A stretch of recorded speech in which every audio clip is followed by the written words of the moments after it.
Bismillahirrahmanirrahim. Assalamu alaikum dear students. How are you? I hope you are all fine.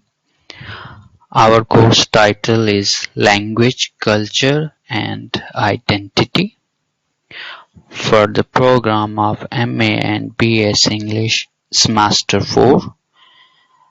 The course code of Language, Culture and Identity is ENGL2117. This lecture has been prepared by Ms. Binish Pervez and Munir Yusuf from University of Education, Jorhabad campus. This is the second lecture of our topic Linguistic Imposition. Let's review some of the concepts which we had discussed in our previous lecture. Yes, our first concept was the definition of linguistic imposition. Can you recall what linguistic imposition is? Yes, exactly. Linguistic imposition is the imposition of one language on speakers of other languages.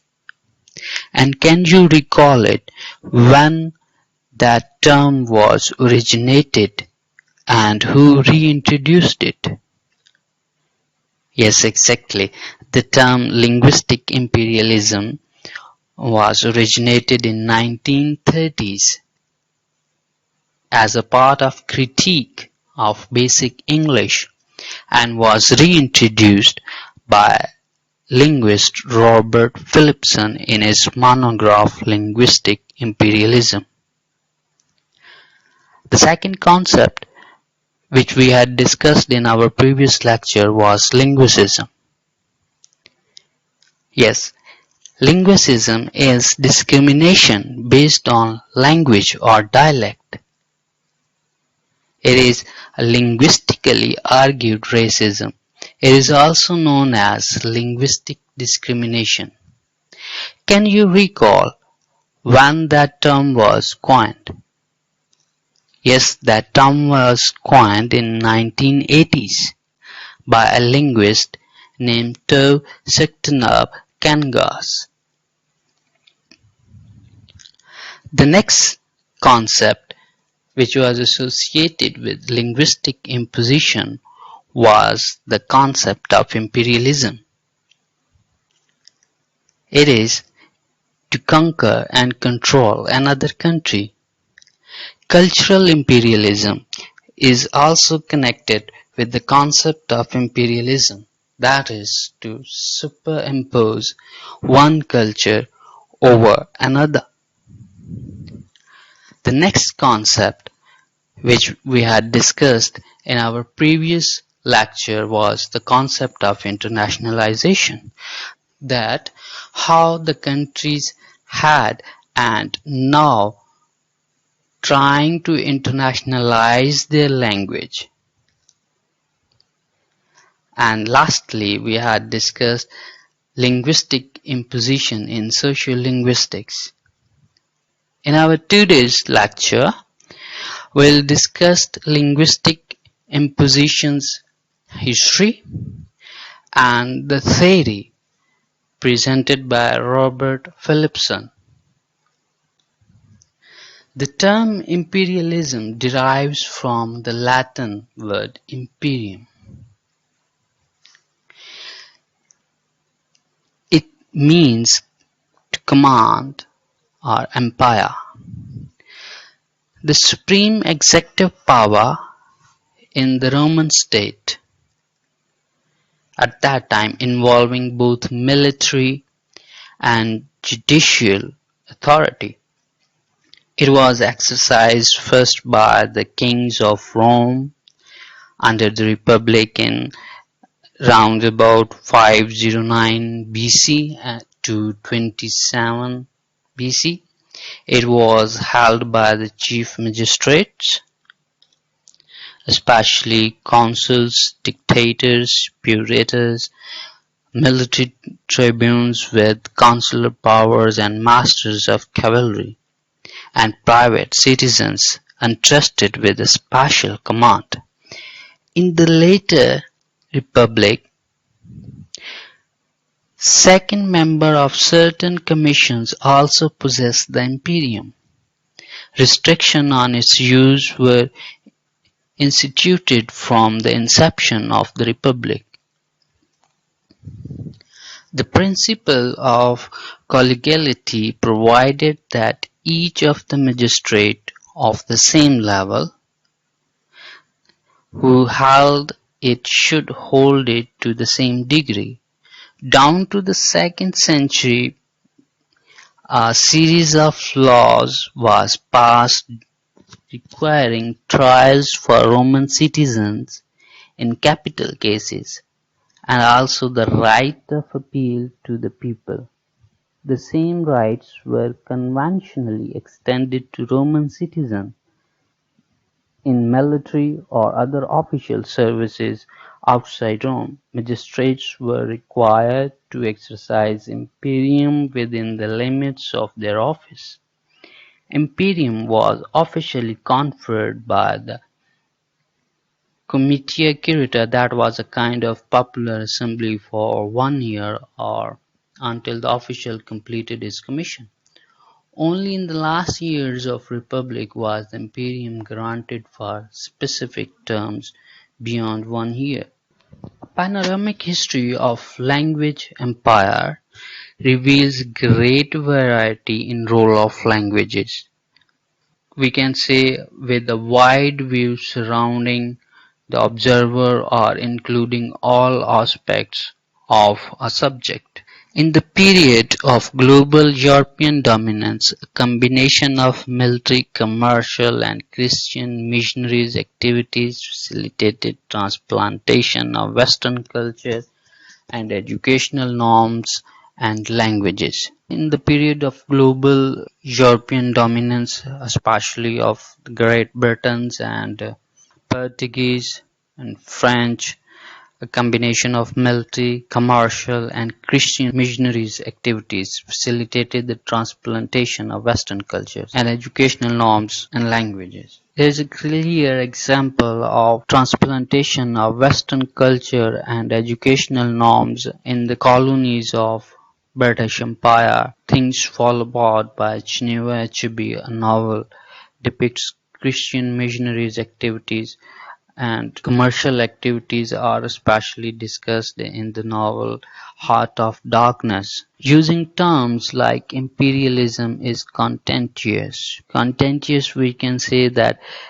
causing or likely to cause an argument, or we can say that uh, controversial, because defining something as imperial or colonial today almost always implies hostility to it, viewing it as inherently immoral or illegitimate, although the dominant tend to have no illusions about the workings of empire. So imperialism in modern world, a term like that, its use can be controversial because it is associated with something hostile and having immoral or illegitimate viewing. In the Roman Empire that covered much of Europe and North Africa, the strategy for co-opting a conquered people was insightfully analyzed by Tacitus 2000 years ago. So if we study the history of colonization or imperialism, the great Roman Empire is the first one that has covered much of the Europe and the world, and its historical record is found in the writings of Tacitus 2000 years ago. Publius Cornelius Tacitus was a Roman historian and politician. He is considered by modern scholars to be one of the greatest Roman historians. He lived in what has been called the Silver Age of Latin literature and has a reputation for the brevity and compactness of his Latin prose, as well as for his penetrating insight into the psychology of power politics. The surviving portion of his two major works, the Annals and the Histories, examines the reigns of the emperors Tiberius, Claudius, Nero, and those who reigned in the year of four emperors. He, in his work, says that in place of distaste for Latin language came a passion to command it. In the same way, our national dress came into favor and the toga was everywhere to be seen. And so the Burtons were gradually led on to the amenities that make West agreeable: arcades, baths, and sumptuous banquets. They spoke of such novelties as civilization, where really they were only a feature of enslavement. In that way, he has portrayed that how the strategy for co-opting a conquered people was influential. There are some terms which we have to understand to analyze this statement. The first one is that toga. Yeah, and the very toga was everywhere to be seen. Toga is a distinctive garment of ancient Rome and was a roughly semi-circular cloth between round about 3.7 and 6.1 meter in length, draped over the shoulders and around the body. It was usually woven from white wool and was worn over a tunic. In Roman historical tradition, it is said to have been favorite dress of Romulus. Romulus was the founder of Rome. It was also thought to have originally been worn by both sexes, male and female, and by citizens and military officials. As Roman women gradually adopted the stola, and the toga was recognized as formal wear of Roman citizen men. The national dress of Roman Empire was favored by the colonized people. Just as in subcontinent, British dress was seen as a kind of respectable. The elite class of India used to wear that British dresses. And the very next is, and so the Britons were gradually led to amenities that makes voice agreeable. Britons are also known as Celtic Britons or ancient Britons. They were basically Celtic people who inhabited Great Britain from at least the British Age, British Iron Age into the Middle Ages, at which point their culture and language diverged into a modern Welsh, Cornish and Bretons.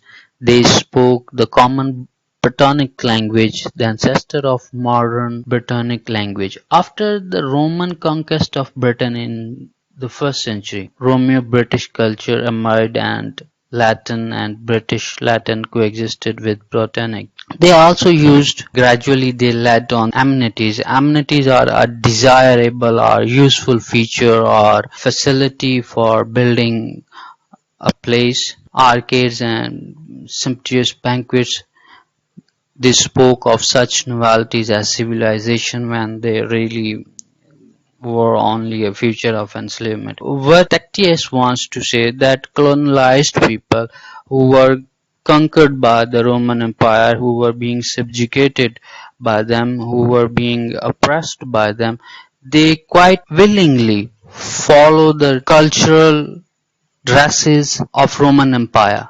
Moving further towards what history has recorded of linguistic imposition is the significance of language for the colonial adventure was appreciated from its inception.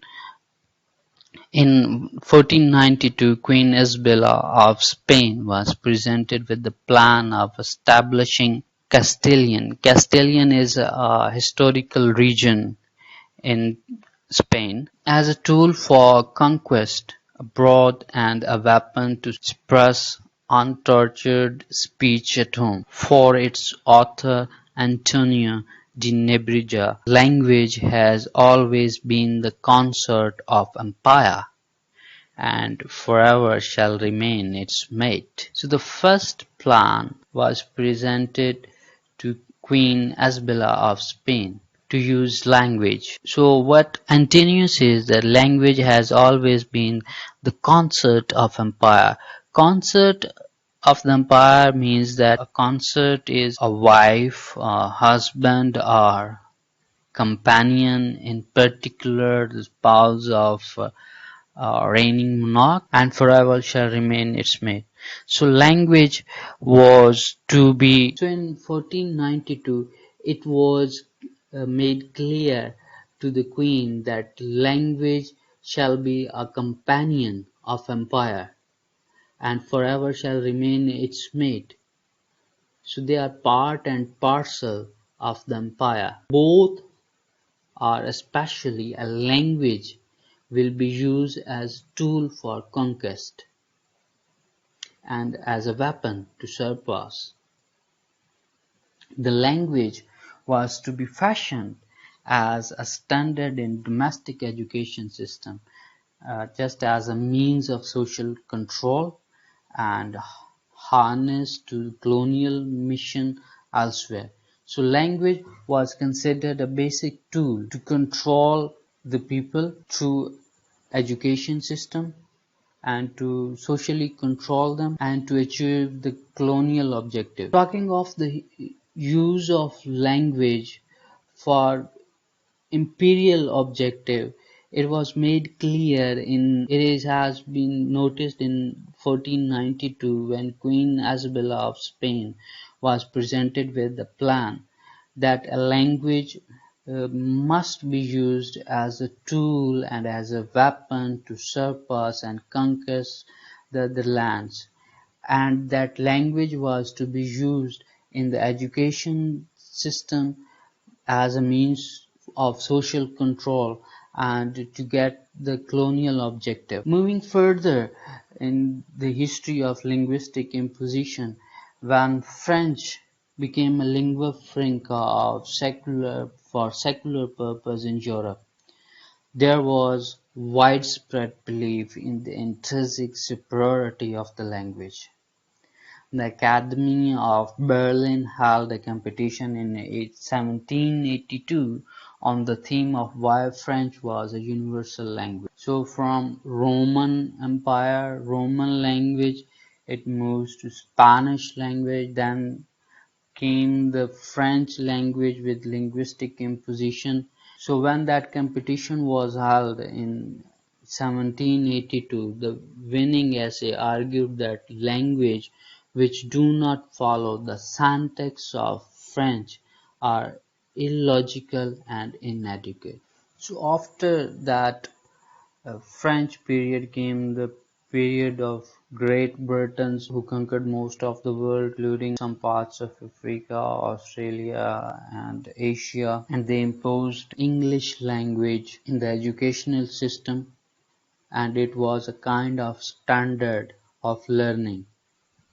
So maintenance of a linguistic hierarchy typically involves a pattern of stigmatization of dominated languages, glorification of the dominant language, and rationalization of the relationship between the languages, always to the benefit of dominant one, which is access to the superior culture and progress. The ancient Greeks stigmatized non-Greek speakers as barbarian, meaning speakers of non-language.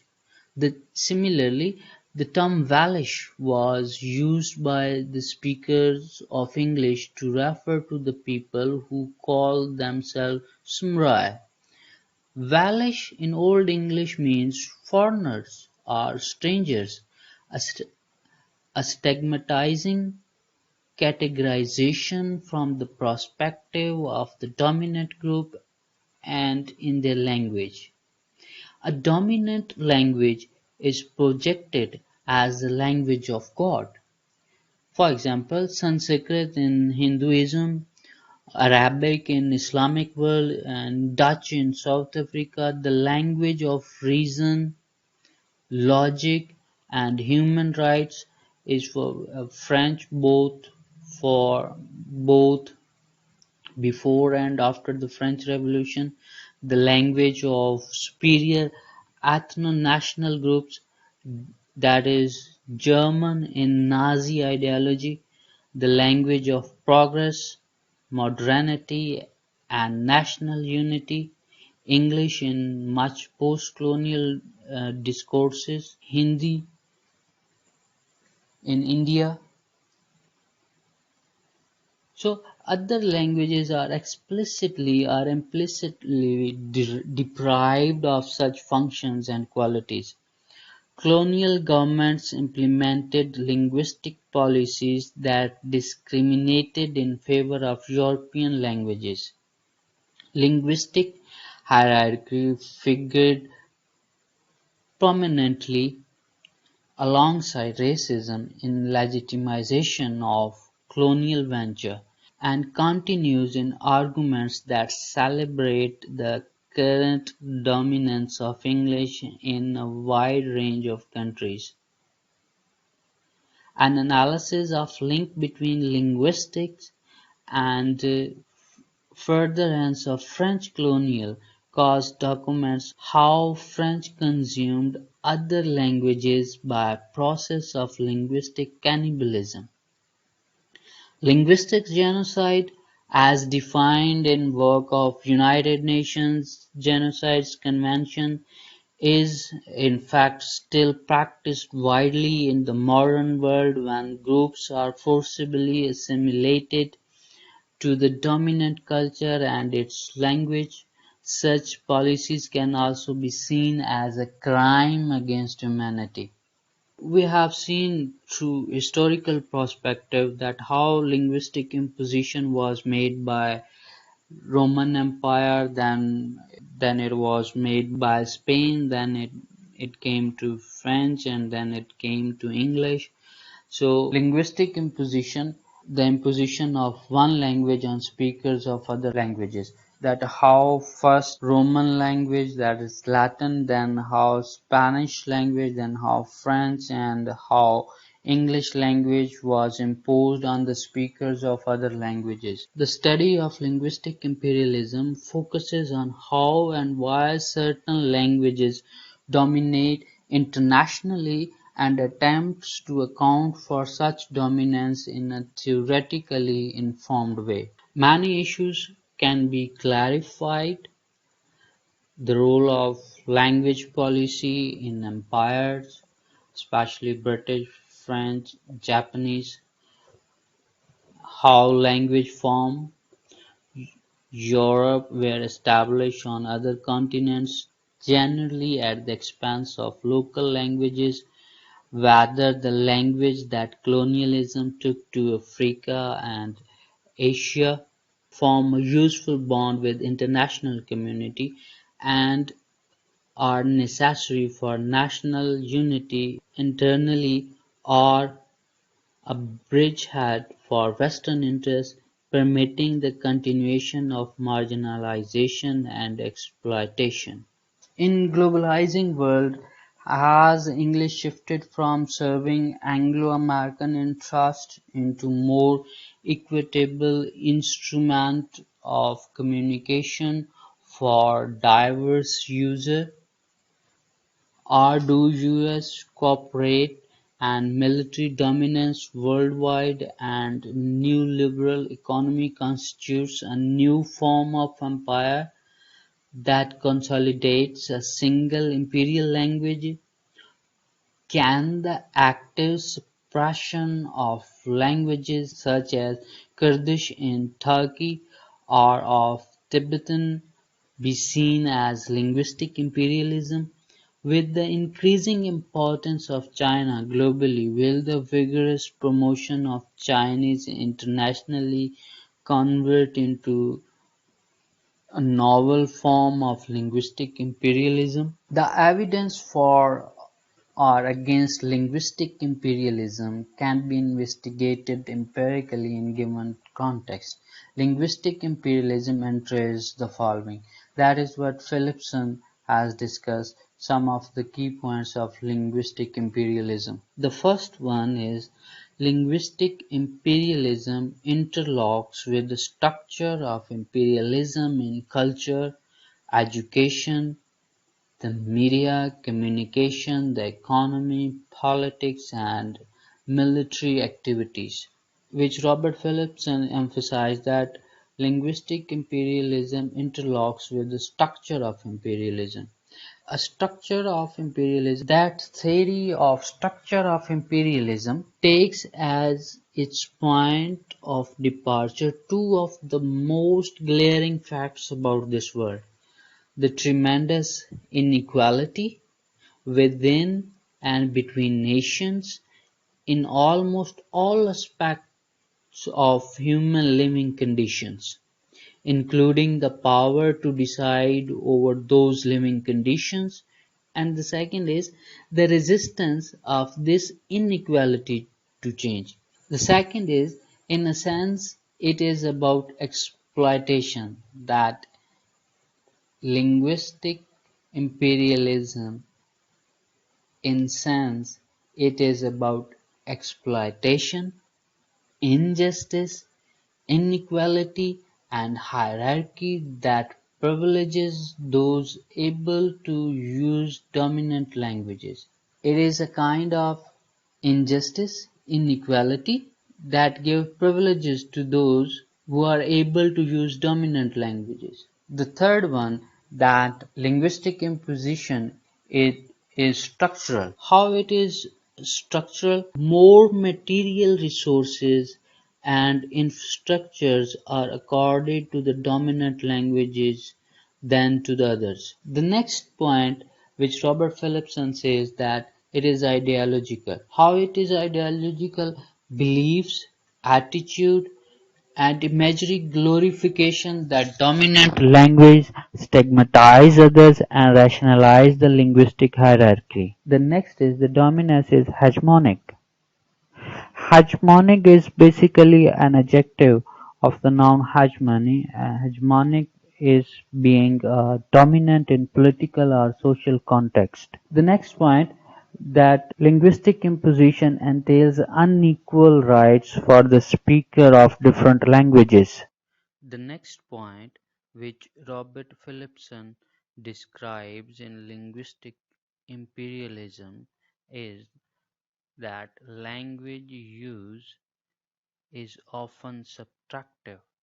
Proficiency in the imperial language and in learning it in education involving its consolidation at the expense of other languages. Subtractive here means subtractive bilingualism, which refers to the situation where a person learns the second language to the detriment of first language, especially if the first language is a minority language.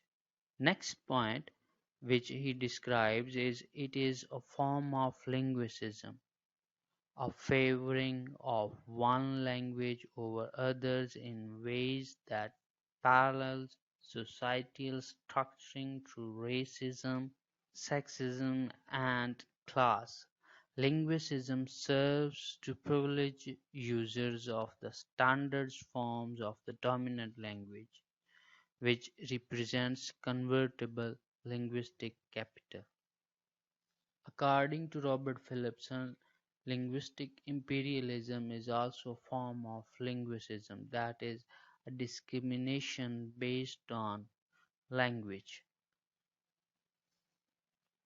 The last point which he discusses is that linguistic imperialism is invariably contested and resisted, that wherever it has been applied, the people of the native countries contested it and resisted it, or the language of that native people contested linguistic imperialism and resisted it.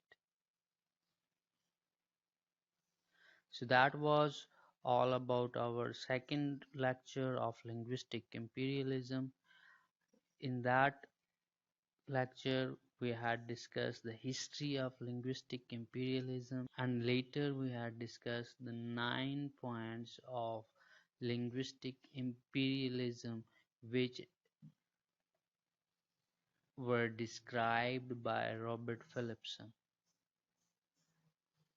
These are the references from where that material has been taken.